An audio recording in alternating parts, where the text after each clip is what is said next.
नेपालमा एमसीसी भित्राउने नेताहरू को हुन् त? नेताहरू सबै हुन् जो सांसद भएर आएका थिए। 761 जनै, झनै 800 जना नै यी व्यक्तिहरू नेपालको के भन्छ ध्वस्त बनाउने काममा आएका व्यक्तिहरू हुन्। किनभने सांसदमै टेबल ठटाएर यिनीहरूले के भनेको थियो, बहुमत ल्याएर पास गरेका थिए। अब यसमा कसको भूमिका थियो त? सुधार भइरहेको छ। पैसा पनि आएको होला मिलेनियम च्यालेन्जबाट त हामीहरूले नै त्यसमा ठुलो मेहनत गरेका हौं। 51 करोड डलरको ग्रान्ट नेपालको इतिहासमा अहिलेसम्म आएको थिएन। सबैले तैले गरी पढ्नु पर्यो। एमसीसी कहाँ छ राष्ट्रघाती? मैले हेर काहीँ राष्ट्रघात देखाएको छैन मैले।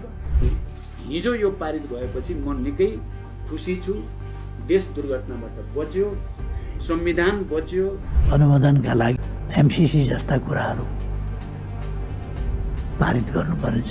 फेरि पनि म यहाँ भन्न चाहन्छु, यो एमसीसी सहमतिबाट अब हामी पछाडि हट्दाखेरि ठुलो एउटा सङ्कट हामीसँग। एमसीसी पास उसले भन्छ तैँले गरिस् भनेछ, उसले मैले भनेको छ, उसले मैले गरी भनेको छ, होइन?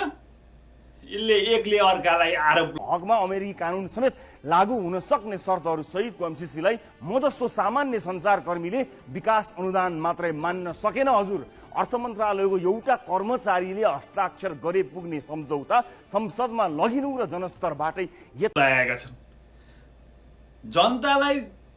जनताकै माझमा बोलेका छन्।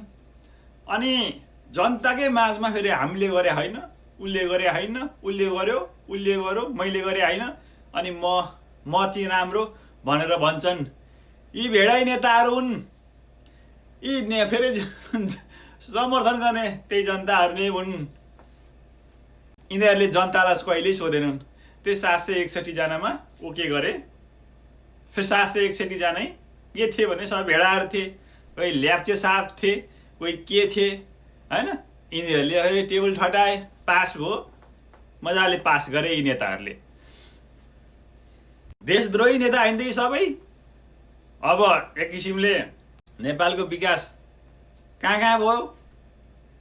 एमसीसी पनि आयो, खर्बौं अर्बौं रुपियाँ पुरै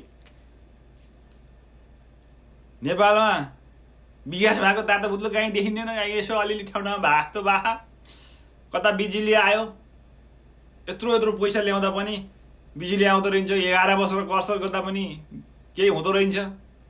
तर पनि यसो र त्यसो भन्छौँ।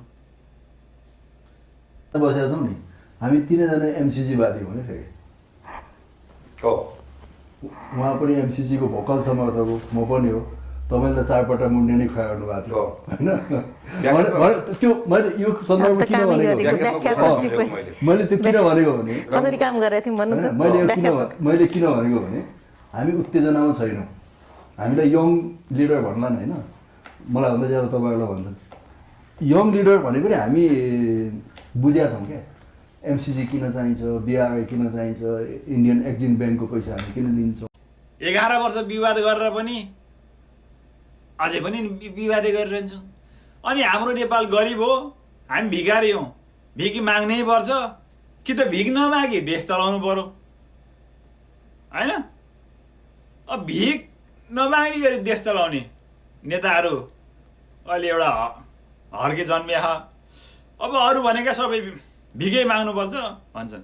अब हामी नेपाली अल्छी, ठुला कुरा गर्ने अल्छी, अब बसेर खाने काम नगर्ने। अनि यस्तो भएपछि देश बन्छ। त्यसैले दोषी सबै हुन्।